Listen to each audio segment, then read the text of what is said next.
வணக்கம். இந்தியாவின் முதுகெலும்பு விவசாயம் அப்படின்னு வெறும் பெயர் அளவில் சொல்லிக்கொண்டு விவசாயிகளின் நிலத்தை கார்ப்பரேட் கம்பெனிகளுக்கு தாரை வார்த்து கொடுத்துக்கிட்டு இருக்காங்க. அது எந்த அரசாக இருந்தாலும் சரி, இப்போ இருக்க அரசாக இருந்தாலும் சரி, இதுக்கு முன்னாடி இருந்த அரசு, எந்த அரசு வந்தாலும் விவசாயிகளின் நிலைமை நாளுக்கு நாள் மிகவும் மோசமாகி போய்கிட்டு இருக்கு. கார்ப்பரேட் கம்பெனிகளுக்கு ஃப்ரீயாக லேண்டு கொடுத்து, மின்சாரம் கொடுத்து, எல்லாமே அவங்களுக்கு ஃப்ரீயாக ப்ரொவைட் பண்ணி ஃபைனலாக இந்த கம்பெனி நடத்தப்பா அப்படின்னு சொல்கிறாங்க. அதில் டாக்ஸ் கூட ஒரு எக்ஸம்ஷன் கொடுக்குறாங்க. கடைசியாக அவன் என்ன சொல்கிறான், எனக்கு நஷ்டம் அப்படின்னு சொல்லிட்டு அந்த கொடுக்க வேண்டிய லோன், அந்த கொடுத்த காசில் வட்டி முதல் கொண்டு குறைச்சி கொடுக்குறான். ஆனால் விவசாயிகளுக்கு எந்த விதமான எதுவுமே இல்லாமல் இன்று வரை விவசாயிகள் தன்னோட சொந்த உழைப்பின் மூலயமா வர வருமானத்தில் தான் இன்னும் விவசாயம் பண்ணிக்கிட்டே இருக்கோம். இதில் கொடுமை என்னென்னு பார்த்தீங்கன்னா, விவசாயி கஷ்டப்பட்டு பண்ணி அது மகசூலுக்கு வர்ற டயத்தில் விலை கிடைக்காது. அப்படி விலை கிடைச்சாலும் காற்றோ மழையோ ஏதோ ஒன்று அதை அழிச்சிரும். கடைசியாக விவசாயிகளுக்கு மிஞ்சுறது கடனும் அந்த வட்டியும் தான். எல்லா விவசாயிகளும் இந்தியா முழுவதும் எடுத்துக்கொண்டால் 90% விவசாயிகள் எல்லாருமே கையில் இருக்கிறது கடனும் அதோட வட்டியும் தான் இருக்குது.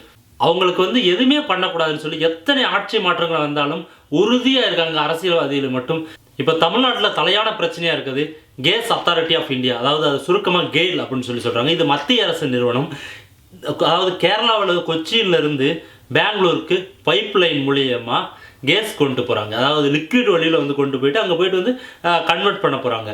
அது பார்த்தீங்கன்னா கேரளாவிலிருந்து தமிழ்நாடு வரை சாலை ஓரங்களை மட்டுமே பயன்படுத்தி தமிழ்நாட்டில் கோவை, திருப்பூர், ஈரோடு, சேலம், தருமபுரி, கிருஷ்ணகிரி இதில் விவசாயிகளின் நிலத்தின் வழியாக சென்று மறுபடியும் கர்நாடகாவுக்குள்ளே போனோடனே சாலையின் ஓரங்கள் வழியாக போய் பெங்களூரை போய் சென்றடையுது. இதில் நீங்கள் உன்னிப்பாக கவனிச்சிங்கன்னா பார்த்தீங்கன்னா தெரியும், 2 ஸ்டேட்டு நம்ம கேரளாவிலேருந்து தமிழ்நாட்டுக்குள்ளே வர்றதுக்கும் இங்கே தமிழ்நாட்டிலேருந்து கர்நாடகாவுக்கு போகிறதுக்கும் ரோடை மட்டும்தான் பயன்படுத்தியிருக்காங்க.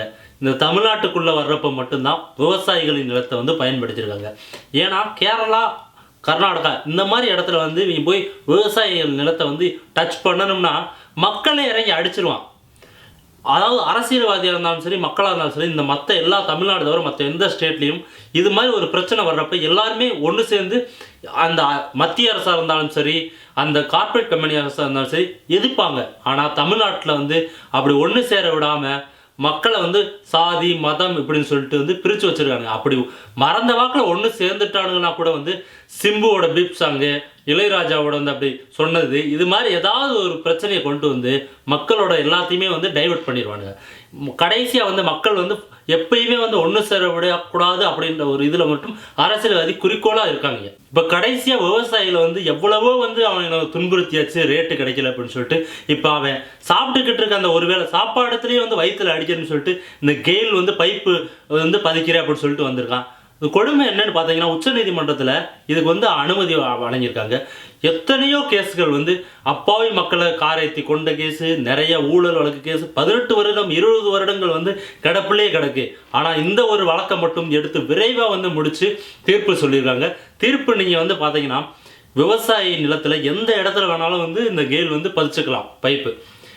ஒரு விவசாயி ஒரே ஒரு ஏக்கர் நிலத்தை வச்சுருக்கானா, அந்த விவசாயி சென்ட்ரல் நீ பைப்பை போட்டுற, அதில் பார்த்தீங்கன்னா உழவு அடிக்கக்கூடாதான்.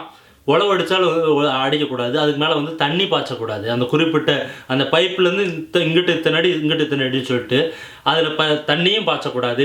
பெரிய வேர் விடக்கூடிய 2 அடிக்கு மேலே வேர் இறங்கக்கூடிய எந்த பயிருமே பண்ணக்கூடாது. அதே மாதிரி அந்த பைப்பு உடஞ்சா அது விவசாயிகள் தான் பொறுப்பு. அது உடையிறதுக்கு பயங்கரமான கடுமையான தண்டனைகள் இருக்குது அப்படின்னு சொல்லிட்டு பார்த்தீங்களா, எவ்வளோ விவசாயிகள் மேலே ஃபோர்ஸபுளாக இவங்களோட ரூல்ஸ் அவனோட இடத்துல போயிட்டு அவன்கிட்டயே கேட்காம இடத்த பிடுங்கிட்டு இது பைப்பு உடஞ்சாலும் இல்லை பைப்புக்கு எந்த பிரச்சனை வந்தாலும் அவன் தான் பொறுப்பான். அதாவது ஒரு ஊர்லலாம் ஒரு சொலோட சொல்லுவாங்க, இருக்க இடம் கொடுத்தா படுக்கிறதுக்கு பாய் அப்பான்னு சொல்லிட்டு, அந்த கதை தான் இது.